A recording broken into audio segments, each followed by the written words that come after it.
Hello everyone, welcome back to my channel. और इस video में अभी हम देखेंगे एनसीईआरटी ललित कला यानी फाइन आर्ट की बुक से चैप्टर 5 प्रवृत्ति भित्ति चित्रण परंपराएं, और पढ़ेंगे समझेंगे साथ में कि क्या वो कुछ कहती है और किस किस तरह के क्वेश्चंस यहाँ से निकल के आते हैं। सबसे इम्पॉर्टेंट बात ये है कि हम क्वेश्चंस भी देखेंगे साथ के साथ कि किस तरह के क्वेश्चंस निकल के आते हैं। और चलिए शुरू करते हैं।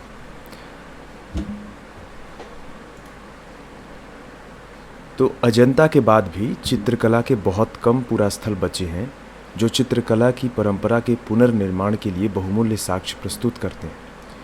यह भी ध्यान देने योग्य बात है कि प्रतिमाएं अत्यधिक पलस्तर और रंग रोगन की हुई थी। गुफाएं खोदने की परंपरा भी अनेक ऐसे स्थानों पर चलती रही जहां मूर्तिकला और चित्रकला दोनों का एक साथ उपयोग होता रहा। बादामी एक ऐसा स्थल कर्नाटक राज्य में स्थित बादामी है, ये अंडरलाइन कर लेते हैं। यह चालुक्य वंश के आरंभिक राजाओं की राजधानी थी। ठीक है, जो बादामी थी ये चालुक्य वंश के आरंभिक राजाओं की राजधानी थी जिन्होंने 543 ईस्वी से 598 ईस्वी तक शासन किया था। वाकाटक शासन के पतन के बाद चालुक्यों ने दक्कन यानी दक्षिण भारत में अपनी सत्ता स्थापित की। ठीक है, साउथ इंडिया, दक्षिण भारत। ठीक है,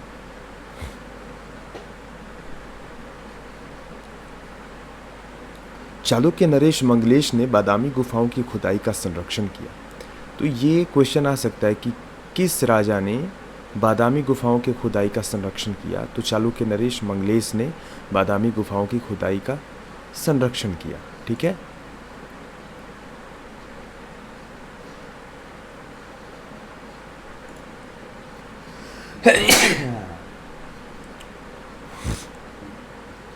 वह चालुक्य नरेश पुलकेशिन प्रथम का छोटा पुत्र और कीर्तिवर्मन प्रथम का भाई था।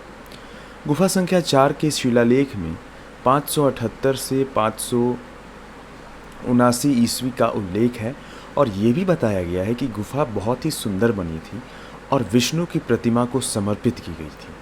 इसलिए यह अनुमान लगाया जा सकता है कि यह गुफा इसी युग में खोदी गई थी और इसका संरक्षक राजा मंगलेश वैष्णव धर्म का अनुयायी था।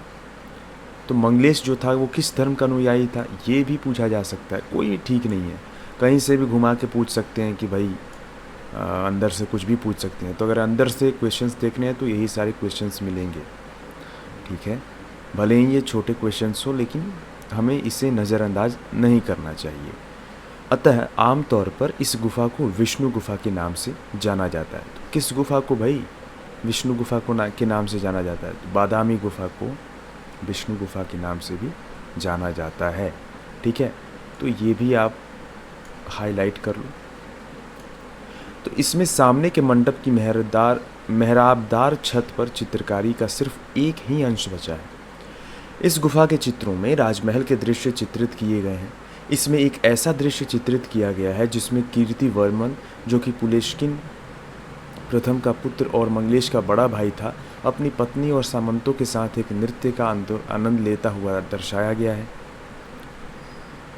ठीक है, दृश्य फलक के कोने की ओर इंद्र और उसके परिकरों की आकृतियां हैं। शैली की दृष्टि से कहा जाए तो यह चित्र दक्षिण भारत में अजंता से लेकर बादामी तक की भित्ति चित्र परंपरा का विस्तार है।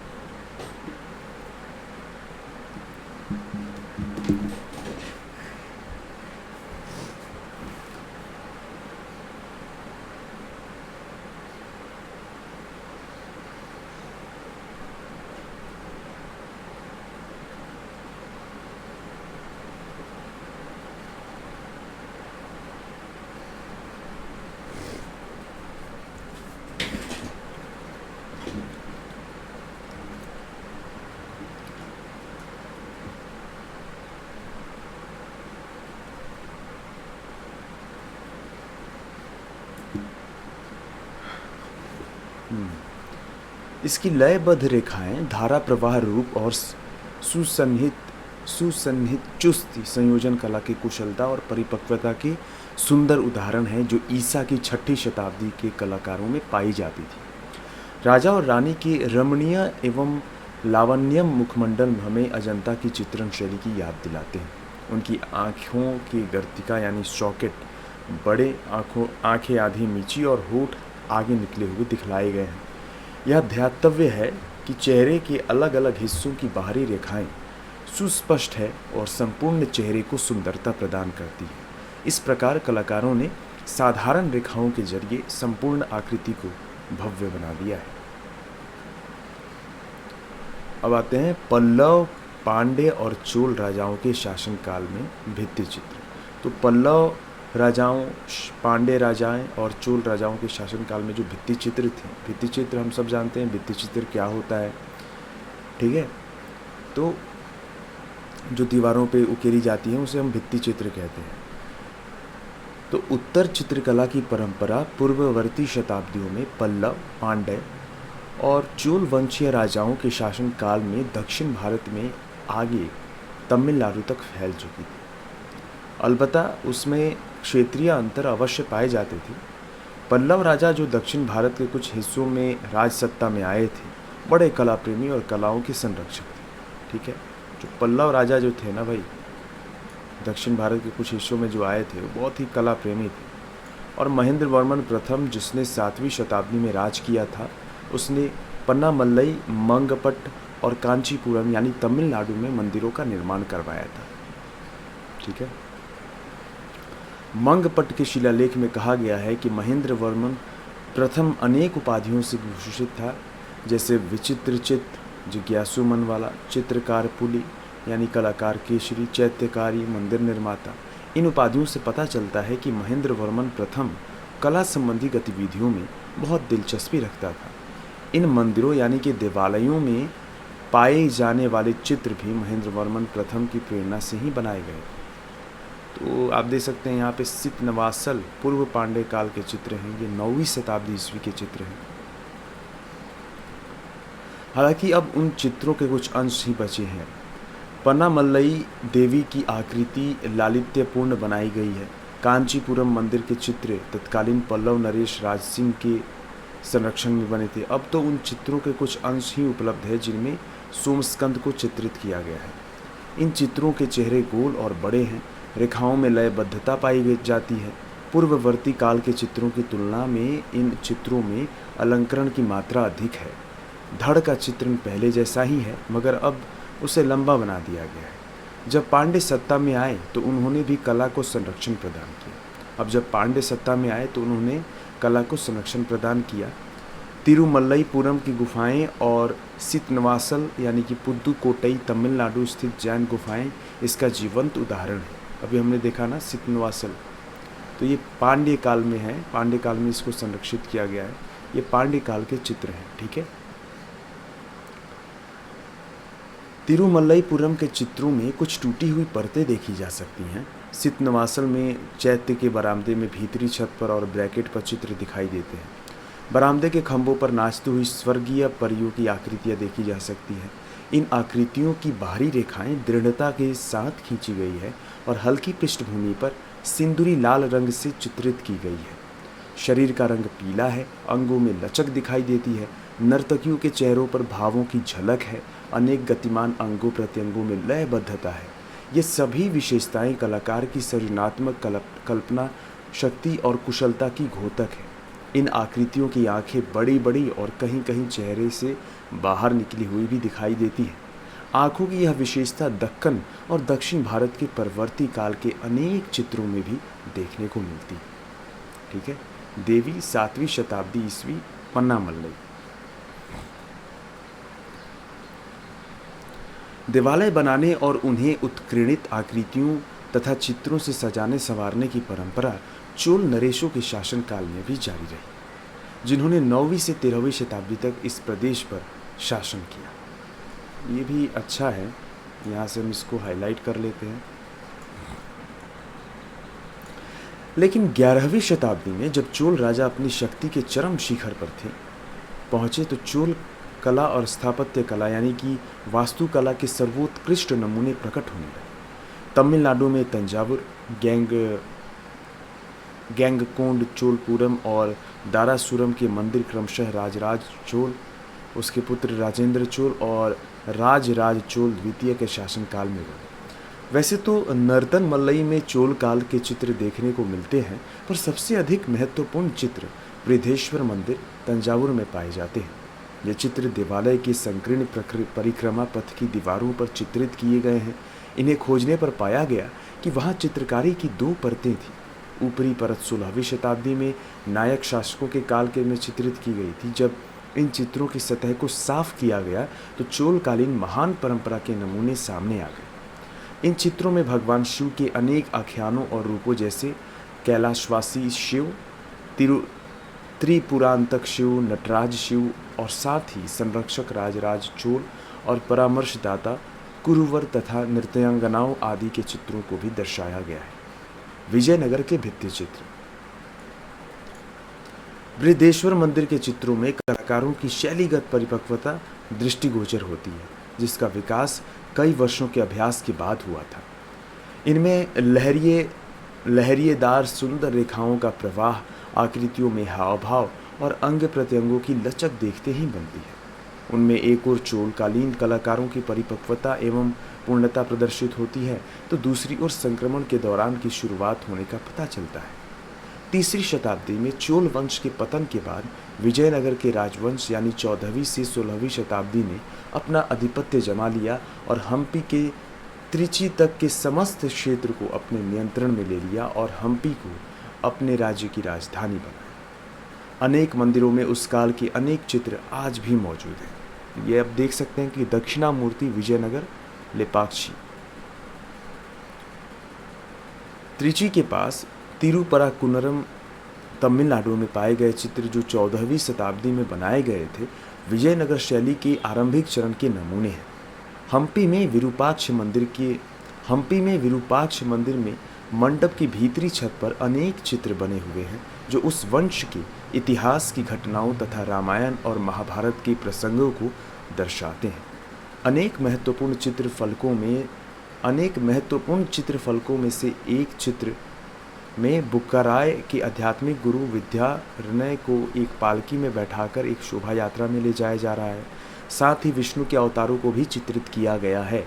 चित्रों में आकृतियों के पार्श्व चित्र और चेहरे दिखाए गए हैं। आकृतियों की आंखें बड़ी बड़ी और कमर पतली दिखाई गई है। आधुनिक आंध्र प्रदेश में हिंदपुर के पास लिपाक्षी में वहाँ शिव मंदिर की दीवारों पर विजयनगरीय चित्रकला के शानदार नमूने देखने को मिलते हैं। तो लिपाक्षी कहाँ पे स्थित है? तो लिपाक्षी आंध्र प्रदेश में स्थित है। यहाँ क्वेश्चन आ सकता है, ठीक है, ये क्वेश्चन आ सकता है। परंपरा का पालन करते हुए विजयनगर के चित्रकारों ने एक चित्रात्मक भाषा का विकास किया, जिसमें चेहरों को पार्श्व चित्र के रूप में और आकृतियों तथा वस्तुओं को 2 आयामों में दिखाया गया है। रेखाएं निश्चल लेकिन सरल दिखाई गई और संयोजन सरल रेखीय उपखंडों में प्रकट होता है। पूर्ववर्ती शताब्दियों की इन शैलीगत परिपाटियों को दक्षिण भारत में विभिन्न केंद्रों को कलाकारों द्वारा अपना लिया गया था, जैसे कि नायक काल के चित्रों में देखने को मिलता है। 17वीं और 18वीं शताब्दी के नायकालीन चित्र तिरुपराकुन्नरम श्रीरंगम तिरावुर में देखे जा सकते हैं। तिरुपराकुन्नरम में 2 अलग अलग काले यानी 14वीं शताब्दी और 17वीं शताब्दी के चित्र पाए जाते हैं। आरंभिक चित्रों में वर्धमान महावीर के जीवन के संदर्भ का चित्रण किया गया है। नायककालीन चित्रों में महाभारत और रामायण के प्रसंग और कृष्ण लीला के दृश्य भी चित्रित किए गए हैं। तिरुवरुर में एक चित्रफलक में मुचुक्कंद की कथा चित्रित की गई है।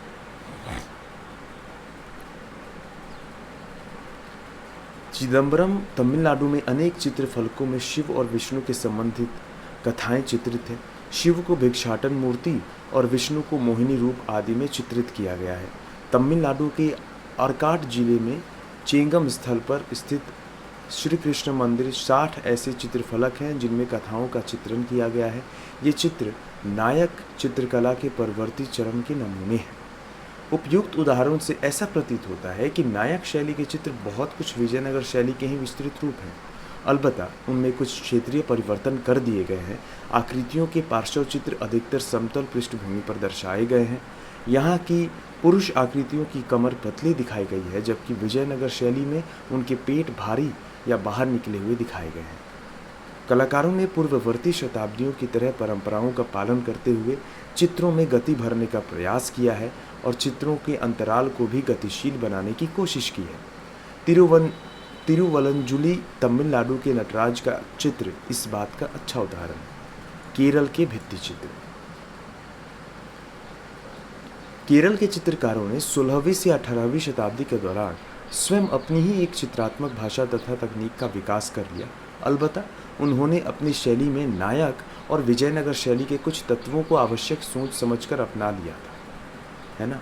इन कलाकारों ने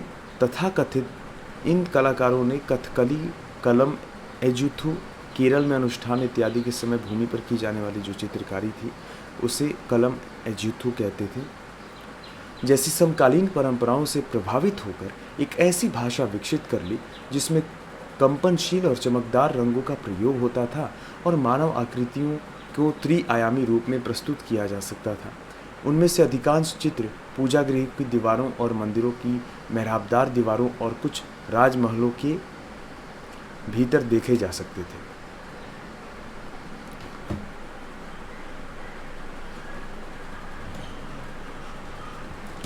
विषय की दृष्टि से भी केरल के चित्र शेष परंपराओं से अलग दिखाई देते हैं।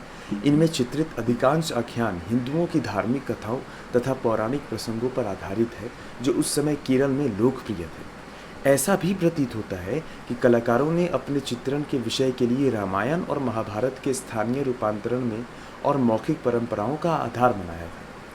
केरल के भित्ति चित्र 60 से भी अधिक स्थलों पर पाए गए हैं, जिनमें ये 3 महल भी शामिल हैं: कोची का डच महल, कायाकुलम का कुशापुरम महल और पद्मनाभपुरम महल। जिन स्थलों पर केरल के भित्ति चित्रण परंपरा की परिपक्व अवस्था दृष्टिगोचर होती है वे हैं पुंडिकपुरम का कृष्ण मंदिर, पनायन रकावु, तिरुकुडिथानम, त्रिपरयार का श्री राम मंदिर और त्रिशूर का वडुकुरनाथ मंदिर। आज भी देश के विभिन्न भागों में ग्रामीण अंचलों के घरों और हवेलियों के बाहर की दीवारों पर भित्ति चित्र बने हुए देखे जा सकते हैं। इन्हें प्रायः विधि विधान अथवा त्योहारों पर महिलाओं द्वारा बनाया जाता है या दीवारों को साफ करने महज उसकी सजावट हेतु चित्रों को कुछ परंपरागत उदाहरण है। राजस्थान और गुजरात के कुछ भागों में प्रचलित पिठोरों, उत्तर बिहार के मिथिला क्षेत्र में मिथिला भित्ति चित्र, महाराष्ट्र के वर्ली अथवा ओडिशा, बंगाल, मध्य प्रदेश या छत्तीसगढ़ के किसी गांव में दीवारों की साधारण सजावट।